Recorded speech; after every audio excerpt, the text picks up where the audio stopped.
ছোট্ট সোনামণিরা, তোমরাও যদি ফাতেমা ওমরের সাথে ইসলাম শিখতে চাও তাহলে এক্ষুনি আমাদের চ্যানেলটি সাবস্ক্রাইব করে দাও।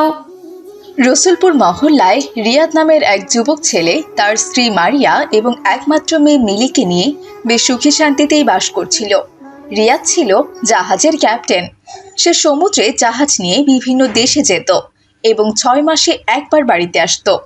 এ 6 মাস তার স্ত্রী মারিয়া এবং মেয়ে মিলি দুজনেই বাসায় থাকতো। একদিন মারিয়ার প্রচণ্ড জ্বর হলো। আম্মু, তুমি এমন করছো কেন? মা মিলি, আমার জ্বরটা আজ খুব বেড়েছে রে। মনে হচ্ছে আমি আর বাঁচবো না। তুমি একটু তোমার বাবাকে ফোন করো, তাড়াতাড়ি তাকে বাসায় আসতে বলো। আমি মৃত্যুর আগে তোমার বাবার কাছে কিছু রেখে যেতে চাই মা। এইসব তুমি কি বলছো আম্মু? তোমার কিচ্ছু হবে না। আমি তোমার কিছু হতেই দেব না। আমি এক্ষুনি ডক্টর আঙ্কেলকে ফোন করছি। ডক্টর আঙ্কেল আসলে তুমি একদম ঠিক হয়ে যাবে আম্মু। না মা মিলি, তোমার ডক্টর আঙ্কেলকে ফোন করতে হবে না। ডক্টর এখন আর কিছুই করতে পারবে না। আমার সময় যে শেষ মা। তাছাড়া জ্বরের ওষুধ তো ঘরেই আছে, ওষুধও আর লাগবে না। আমি যেটা বলছি তুমি সেটাই করো। তোমার বাবাকে ফোন করে আসতে বলো। তোমার বাবাকে তাড়াতাড়ি আসতে বলো মা। আম্মু, বাবাজি এখন কোন দেশে আছে কে জানে? বাবাকে আসতে বললেই কি তিনি আসতে পারবেন? বাবা তো জাহাজ নিয়ে বিভিন্ন দেশে দেশে ঘুরে বেড়ান। মা মিলি, গতকাল সকালে তোমার বাবার সাথে আমার কথা হয়েছিল। সে বলেছিল 2-1 দিনের মধ্যে বাসায় ফিরে আসবে। আমার মন বলছে সে এখন বাংলাদেশেই আছে। তুমি তাকে ফোন করো মা। আচ্ছা ঠিক আছে আম্মু, আমি এক্ষুনি বাবাকে ফোন করছি। এরপর মিলি তার বাবাকে ফোন করতে অন্য রুমে চলে গেল। আসসালামু আলাইকুম বাবা। ওয়ালাইকুম আসসালাম মা মিলি, কেমন আছো মা? আলহামদুলিল্লাহ বাবা, আমি তো ভালো আছি, কিন্তু আম্মু ভালো নেই। কাল থেকে আম্মুর ভীষণই জ্বর। আজকে আম্মু তার জ্বরের জন্য কথাও বলতে পারছে না, বিছানায় শুয়ে জ্বরে কাতরাচ্ছে। আমাকে আম্মু বলল আমি যেন তোমাকে তাড়াতাড়ি বাসায় আসতে বলি। তুমি এখন কোথায় আছো বাবা?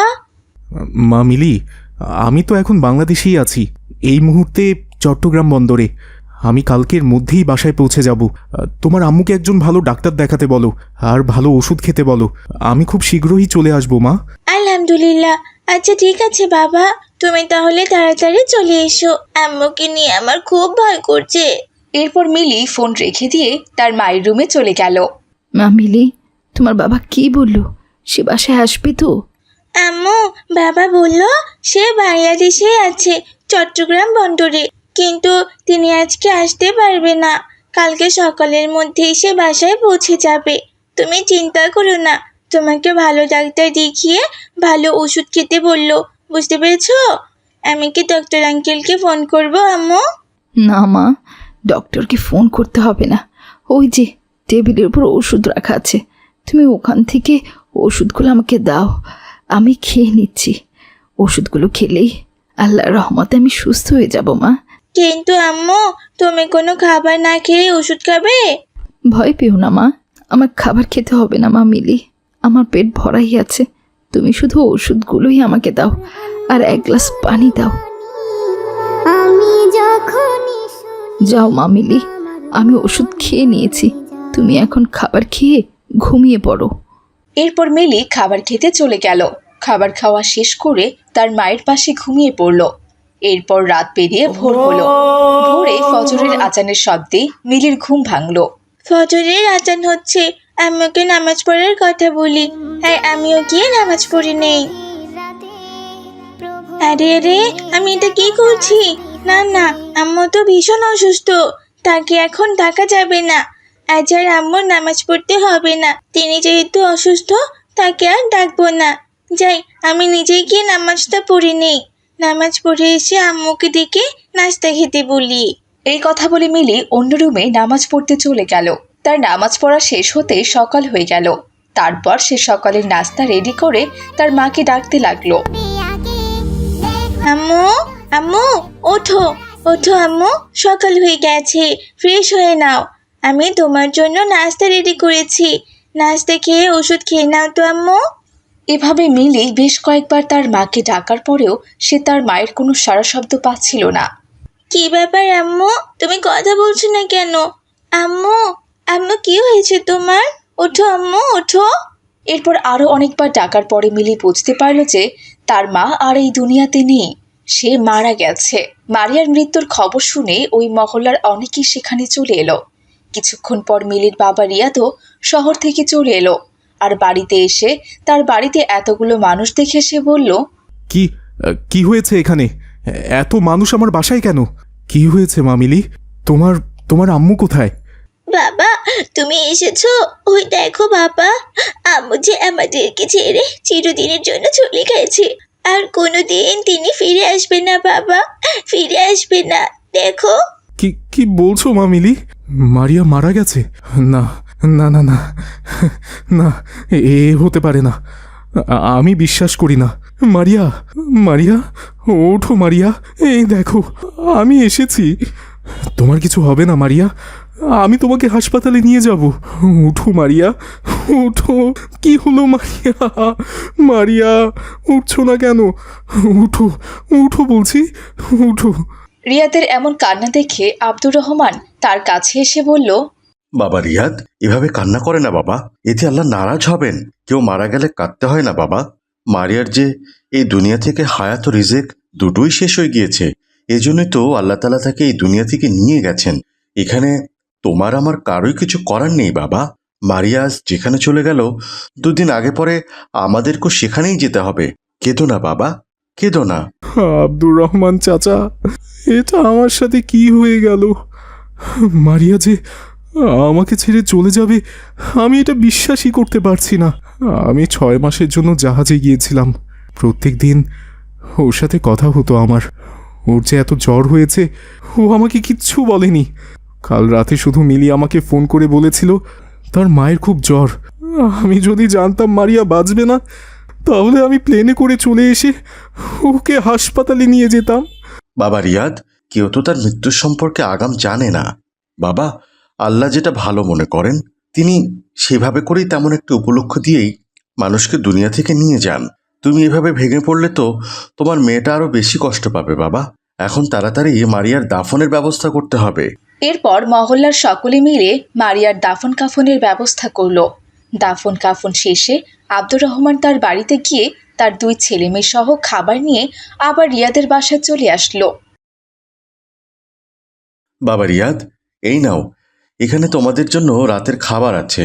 খাবারগুলো খেয়ে নাও তোমরা, আর একদম কান্নাকাটি করবে না। সারাদিন তোমরা কিছুই খাওনি বাবা। যাও, মিলিও ক্ষুধায় বেশ কষ্ট পাচ্ছে। ফাতিমা, এটা আমার সাথে কি হয়ে গেল? আমি যে এতিম হয়ে গেলাম ফাতিমা। সবার মা থাকলো, শুধুমাত্র আমার মাই আমাকে ছেড়ে চলে গেল। আমার আর কিচ্ছু ভালো লাগছে না। কেঁদো না মিলি, কে বলেছে তুমি এতিম হয়ে গেছো? আমরা তো একই মহল্লায় থাকি।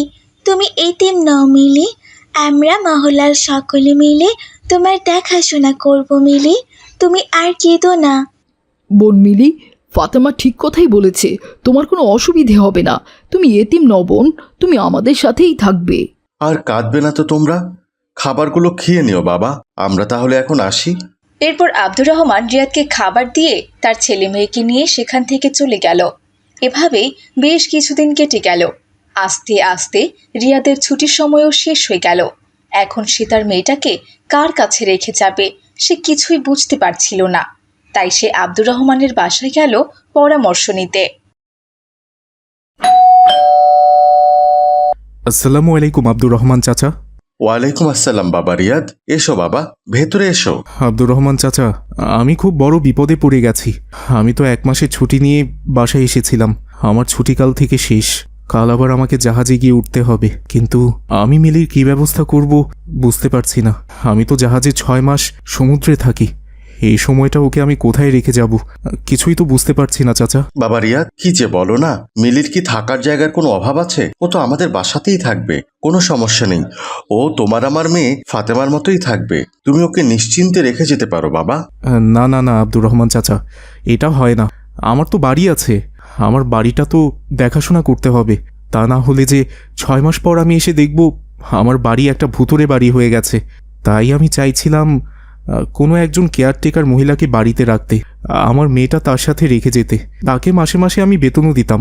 বাবা রিয়াদ, এটা তো মহল্লা, এখানে ওরকম মানুষ পাওয়া যাবে না। তার উপর আজকাল প্রায় মানুষ তো চোর বাটপাড়েই ভরে গিয়েছে। দেখবে তোমার বাড়ির জিনিসপত্রগুলো নিয়ে পালিয়ে যাবে। সেটা অবশ্য আপনি ঠিক বলেছেন চাচা, কিন্তু এখন আমি কি করতে পারি? হ্যাঁ বাবা রিয়াদ, এটা তো একটা খুবই চিন্তার বিষয়। আচ্ছা বাবা রিয়াদ, এক কাজ করলে কেমন হয়, তুমি বরং আর একটা বিয়ে করে নাও। মিলি তো এখনো ছোট, ওর তো মায়ের আদর যত্ন ভালোবাসা দরকার। আর তুমিও বেশ যুবক রয়েছো এখনো। এই অবস্থায় আর কতদিন থাকবে বাবা? তুমি একটি বিয়ে করলে মিলি একটি মা পেয়ে যাবে, আর তোমার বাড়িতে থাকারও একটা মানুষ হয়ে যাবে। চাচা যান, আপনার প্রস্তাবটা তো মন্দ নয়, কিন্তু এই অবস্থায় আমাকে কে বিয়ে করবে? আমি তো 6 মাস বাড়িতেই থাকি না। চিন্তা করো না বাবা রিয়াদ, একজন মেয়ে আছে, সে তোমাকে অবশ্যই বিয়ে করবে। সে হচ্ছে আমাদের মহল্লার মাদ্রাসা শিক্ষিকা সায়রা। সায়রার স্বামী অ্যাক্সিডেন্ট করেই মারা গিয়েছে। তারপর থেকে সে তার বাবার বাড়িতেই থাকে। ওর বাবার সাথে আমার কথাও হয়েছে। সে আমাকে বলেছে ভালো একজন ছেলে পেলে সে তার মেয়েটার বিয়ে দেবে, কিন্তু সে ভালো পাত্র পাচ্ছিল না। সায়রা যেহেতু শিক্ষকতা করে আর এই মহল্লাতেই থাকে, তুমি চাইলে ওকে বিয়ে করতে পারো বাবা। আমি তাহলে ওর বাবার সাথে একবার একটু কথা বলবো। আচ্ছা ঠিক আছে চাচা যান, আপনি তাহলে বিয়ের ব্যবস্থা করুন। এরপর রিয়াদের সাথে সায়রার বিয়ে হয়ে গেল। রিয়াদ সকালবেলা সায়রা আর মিলিকে ডেকে বলল, আমি চলে যাচ্ছি সায়রা, তুমি আমার মেয়েটাকে দেখে রেখো। ওর যেন কোনো অসুবিধে না হয়। ও যে ওর মাকে হারিয়েছে সেটা যেন ও বুঝতে না পারে। আপনি কোনো চিন্তা করবেন না, আমি মিলিকে আমার নিজের মেয়ের মতোই আগলে রাখবো। আপনি নিশ্চিন্তে যেতে পারেন। তুমি আমাকে বাঁচালে সায়রা, আমি খুবই চিন্তায় ছিলাম। মা মরা মেয়ে আমার, ওর কি হবে সেটা ভেবে আমি খুব চিন্তিত ছিলাম। তুমি যেহেতু একজন শিক্ষিকা, তুমি ওর বিষয়টা বুঝবে। আমি আশা করি ওর কোনো অসুবিধে হবে না। আমি তাহলে এখন আসি সায়রা। আচ্ছা ঠিক আছে। মা মিলি, তুমি মায়ের সাথে থেকো কেমন? মা যেটা বলে সেটাই শোনো। মায়ের কথার একদম অবাধ্য হবে না কিন্তু। আর মন দিয়ে লেখাপড়া করো। আমি 6 মাস পরে ঠিক চলে আসব। আচ্ছা ঠিক আছে বাবা, আসসালামু আলাইকুম। ওয়ালাইকুম আসসালাম। এরপর রিয়াদ সবার থেকে বিদায় নিয়ে আবার তার কর্মস্থলে চলে গেল। তো বন্ধুরা, তোমাদের কি মনে হয়, মিলির সৎমা সায়রা কি সত্যি সত্যি মিলির সাথে তার নিজের মায়ের মতো আচরণ করবে, নাকি সৎ মায়ের মতোই আচরণ করবে? তা যদি তোমরা জানতে চাও, তাহলে স্কুল শিক্ষিকা সৎমা গল্পের 2য় পর্ব দেখতে একদম ভুলো না কিন্তু। আর আমাদের এই গল্পটা কে কোথা থেকে দেখছো তা কমেন্টস করে জানিয়ে দাও। আজ তাহলে এখানেই বিদায় নিচ্ছি ছোট্ট বন্ধুরা, ভালো থেকো তোমরা। আসসালামু আলাইকুম রহমতুল্লাহ। মারিয়া, এই মারিয়া, কোথায় রে তুই? জলদি এদিকে আয়। গভীর রাতে প্রভুর প্রেমে জাগতা। আসসালামু আলাইকুম। মা, আমাকে ডেকেছো? হ্যাঁ হ্যাঁ, তোকেই ডেকেছি। কোথায় গিয়ে আড্ডা দিচ্ছিলি শুনি? বেলা কত হয়েছে? মিলি তো স্কুলে যাবে নাকি? ওর জন্য এখনো নাস্তা রেডি করিসনি কেন? আর তাছাড়া আমার চাইবা কোথায়? কি বলছো মা? একটু আগেই তো সকাল হলো। আলহামদুলিল্লাহ, আমি ঘুম থেকে উঠে ফজরের নামাজ পড়ে উঠান ঝাড়ু দিচ্ছিলাম। উঠান ঝাড়ু দেওয়া শেষ হলে তারপর নাস্তা রেডি করব। দেখেছো মা, দেখেছো কেমন বিরক্তির সুরে আমাদের সাথে কথা বলছে? মনে হচ্ছে ওই বাড়ির মালিক আর আমরা এই বাড়ির কাজের মানুষ। নাউজুবিল্লাহ, কি বলছিস বোন? আমি আবার কখন এইসব কথা বললাম? আমি তো বললাম একটু পরেই নাস্তা তৈরি করতে যাব। হ্যাঁ হ্যাঁ, আমি বুঝে গেছি সব। আমি সৎমা বলে আমার কথার কোনো দাম নেই। আমার কথা তো তেতো লাগবেই। এখানে আর দাঁড়িয়ে থাকিস না, তাড়াতাড়ি যা, নাস্তা রেডি করে নিয়ে আয় আমার জন্য। আচ্ছা ঠিক আছে মা, আমি এক্ষুনি যাচ্ছি। এরপর মারিয়া চলে গেল নাস্তা তৈরি করতে। কিছুক্ষণ পর সে নাস্তা তৈরি করে নিয়ে ফিরে এলো আর তার সৎমা এবং সৎবোন মিলিকে খেতে দিল। কি ব্যাপারটা কি? এখনো এখানে হুতুমের মতো দাঁড়িয়ে আছিস কেন? নাস্তা দিয়েই কি সব দায়িত্ব শেষ হয়ে গেল? মিলির কাপড় চোপড়গুলো নোংরা হয়ে গেছে আর ওর ঘরটা একেবারে অগোছালো হয়ে আছে। যা তো যা, ওর ঘরটা গুছিয়ে কাপড়গুলো ধুয়ে নিয়ে আয়। আচ্ছা মা, ঠিক আছে, যাচ্ছি। এরপর মারিয়া সেখান থেকে চলে গেল আর ওরা দুই মা মেয়ে তাকিয়ে তাকিয়ে দেখল। মিলি চলে যাওয়ার পর দুই মা মেয়ে হাসতে হাসতে বলল, বাড়িতে যে একটা কাজের লোক পেয়েছি না, বাড়ির কোনো কাজ আর আমাকে করতেই হয় না। আমার মেয়েটাও একদম রাজকুমারীর মতো বসে বসে খাচ্ছে।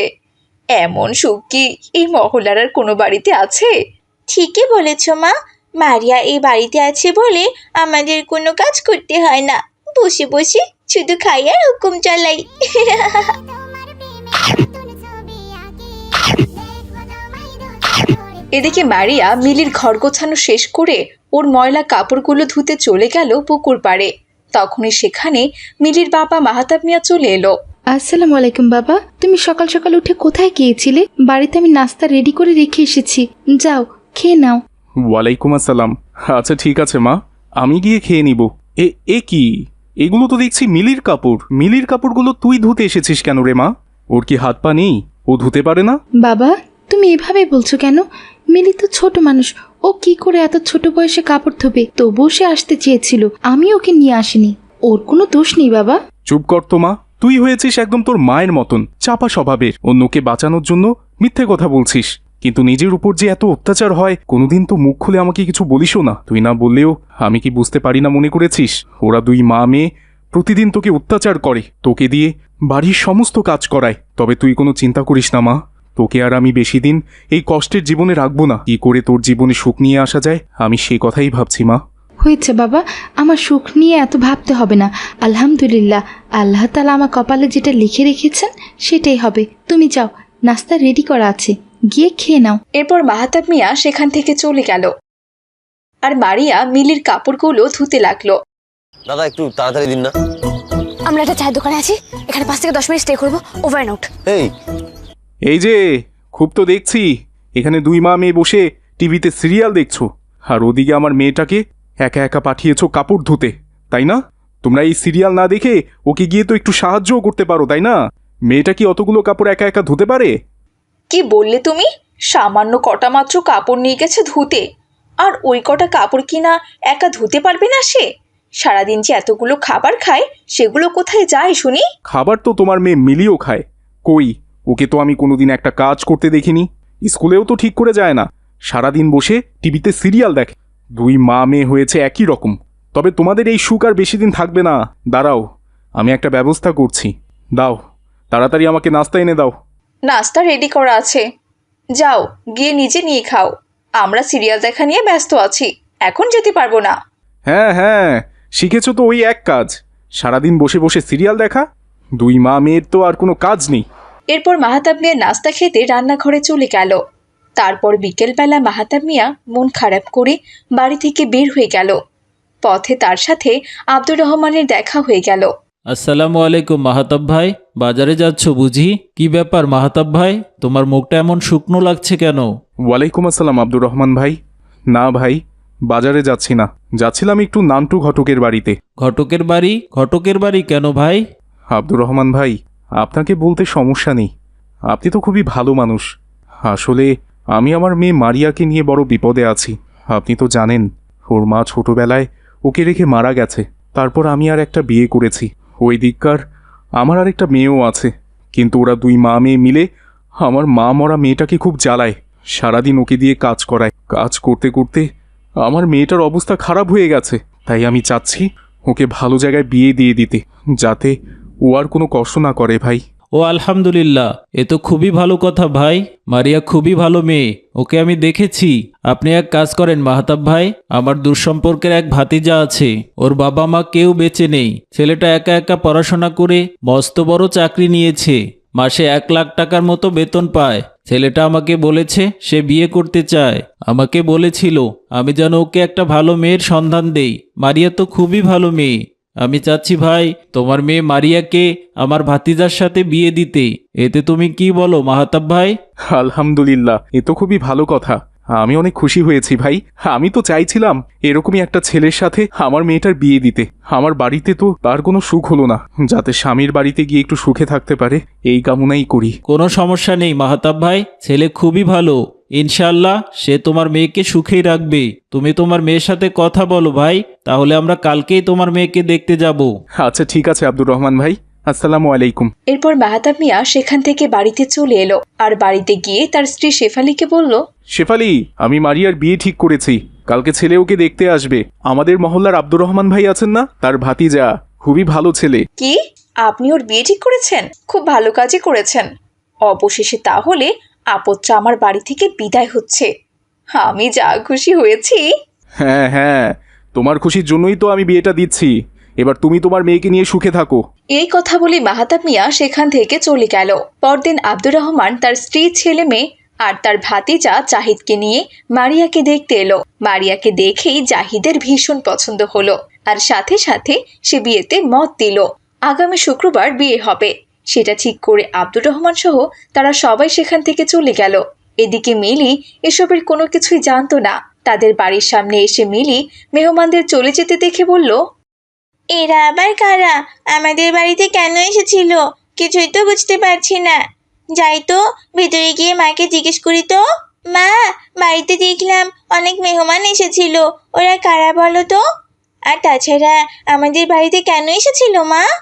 মা রে, তুই এসেছিস? তোকে তো বলাই হয়নি।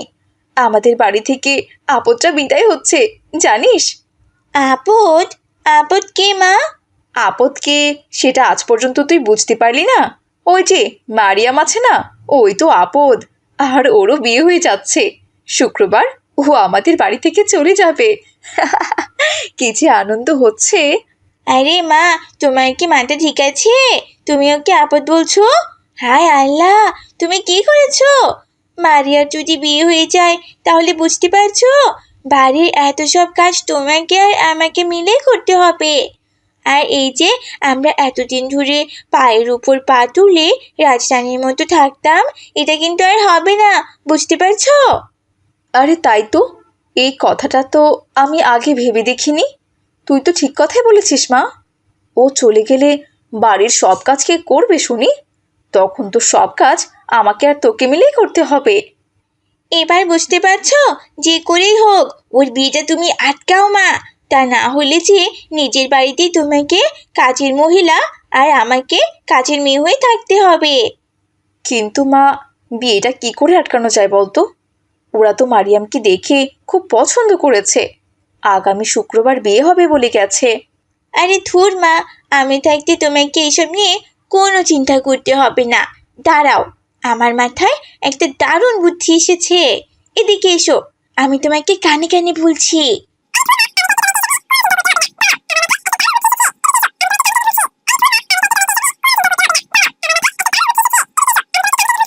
ওরে বাবা, কি দারুণ বুদ্ধি! এই না হলে আমার মেয়ে। এবার দেখবো ওই মারিয়া কি করে এই বাড়ি থেকে যায়। সারা জীবন ওকে এই বাড়িতে পচে মরতে হবে, আর এ বাড়ির কাছেচি হয়েই থাকতে হবে। কিন্তু দুই মা মেয়ের এসব শয়তানি কথাবার্তা মাহাতাব মিয়া দরজার আড়াল থেকে শুনে ফেলে। হায় আল্লাহ, এরা তো দেখছি আমার মেয়েটা সর্বনাশ করার কথা ভাবছে। কিন্তু ওরা কি বুদ্ধি করলো সেটাই তো আমি বুঝতে পারলাম না। কথাগুলো তো কানে কানে বলেছে। না না না, মারিয়াকে যে সাবধান করতে হবে। মারিয়াকে বলতে হবে যেন বিয়ের আগে কদিন সাবধানে থাকে, তা না হলে ও নিশ্চয়ই কোনো বড় বিপদে পড়ে যাবে। এরপর মাহাতাব মিয়া গিয়ে মারিয়ামকে সমস্ত কথা খুলে বলল। সে আরও বলল, যতদিন তার বিয়ে না হয়েছে ততদিন এই বাড়িতে সাবধান আর সতর্ক হয়ে থাকতে। যে কোনো সময় ওর উপর কোনো হামলা হতে পারে। আচ্ছা ঠিক আছে বাবা, তুমি কোনো চিন্তা করো না, আমি এখন থেকে সতর্ক আর সাবধানে থাকার চেষ্টা করব। পরদিন সকালবেলা রান্নাঘরে মিলি রান্না করছিল, আর পাশে শেফালি বেগম দাঁড়িয়েছিল। তারপর শেফালি মারিয়াকে ডেকে বলল, মা মারিয়া, মিলি তো স্কুলে যাওয়ার সময় হয়ে গেছে রে মা। ও রেডি হয়ে স্কুলে যাবে। তুই এখন রান্নাটা কর না মা। আমার শরীরটা বেশ একটা ভালো লাগছে না, জানিস তো। মা, এইভাবে বলছো কেন? রোজ তো আমি রান্না করি, আজ আবার মিলিকে রান্না করতে দিয়েছো কেন? মিলি, সরে যা বোন, তোকে রান্না করতে হবে না, আমি রান্না করছি। আসলে মা, তুই তো চলে যাবি বল, তাই ওকে বলছিলাম রান্নাটা শিখে নিতে। যে কয়দিন আমি এই বাড়িতে আছি সেই কয়দিন আমাকেই রান্না করতে দাও মা। মিলি, সরে যা বোন। এরপর মিলি চুলার সামন থেকে সরে যায় আর মারিয়ার পেছনে গিয়ে দাঁড়ায়। এরপর মিলি যেই না পেছন থেকে ধাক্কা দিয়ে মারিয়াকে চুলার আগুনে ফেলতে চায়, অমনি মারিয়া সেখান থেকে সরে যায় আর মিলি গিয়ে সে চুলার আগুনের মধ্যে পড়ে যায়। চুলার মধ্যে মিলির মুখ পুড়ে আগুনে একদম ঝলসে যেতে থাকে। মা গো, আমাকে তুমি বাঁচাও, আমার মুখ যে জ্বলে গেল, পুড়ে গেল, আমাকে তুমি বাঁচাও। মা, কোথায় তুমি? বাঁচাও আমাকে। মিলির চিৎকার চেঁচামেচির শব্দ শুনে মাহাতাব মিয়া সেখানে আসে। তারপর সে মিলিকে হাসপাতালে নিয়ে যায়।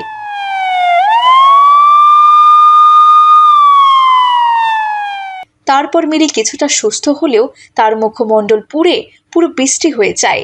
এখন মিলির মুখ দেখতে খুব বিশ্রী লাগে। এদিকে শেফালি তার ভুল বুঝতে পারে আর বলে, হায় আল্লাহ, আমি কি সর্বনাশ করেছি। অন্যের ক্ষতি করতে গিয়ে নিজের বিপদ ডেকে এনেছি। আমি যে পাপী, এবার এই পাপের কোনো ক্ষমা নেই আমার। আজ আমার জন্যই আমার মেয়েটার এই অবস্থা হলো, এবার যে কি হবে। দেখলে শেফালি, তোমাকে কতদিন বলেছি হিংসা করো না, হিংসা করো না। মারিয়া সৎ মেয়ে হয়েছে তো কি হয়েছে? ও কি তোমাদের কোনো ক্ষতি চেয়েছিল? ও তো নীরবে বাড়ির কাজ করতো, কিন্তু তোমরা ওকে দিনের পর দিন অত্যাচার করেছো। আজ আজ তোমার এক ভুলের জন্যই আমাদের এত বড় ক্ষতি হয়ে গেল শেফালি। আমাকে তুই ক্ষমা করে দে মা মারিয়া। আমি জানি এই পাপের কোনো ক্ষমা নেই। আমি তোর সাথে যে অন্যায় করেছিলাম তার প্রায়শ্চিত্ত আমাকেই করতে হচ্ছে। তুই আমাকে ক্ষমা করে দে। আপু, আমাকে তুমি ক্ষমা করে দাও। তোমার মুখটা ঝলসে ফেলার বুদ্ধিটা আমারই ছিল। আমি আমার নিজেরই পাতানো ফাঁদে নিজেই আটকা পড়েছি। আরে চিচি, তুমি এভাবে বলছো কেন? আর মিলি বোন, আমি তো তোকে কখনো অন্য চোখে দেখিনি। আমি যদি জানতাম যে তুই ওই আগুনে পড়ে যাবি, আমি কখনোই সেখান থেকে সরে যেতাম না। আমি নিজে ওই আগুনে ঝাঁপ দিয়ে পড়তাম। কিন্তু আমি সত্যিই জানতাম না। বাবা আমাকে সতর্ক হতে বলেছিল, তাই সতর্ক ছিলাম। কিন্তু এমনটা হবে যে আমি সেটা বুঝতে পারিনি। এরপর শেফালি তার নিজের ভুল বুঝতে পেরে ভালো হয়ে গেল। তারপর ধুমধাম করে মারিয়ার বিয়ে হয়ে গেল।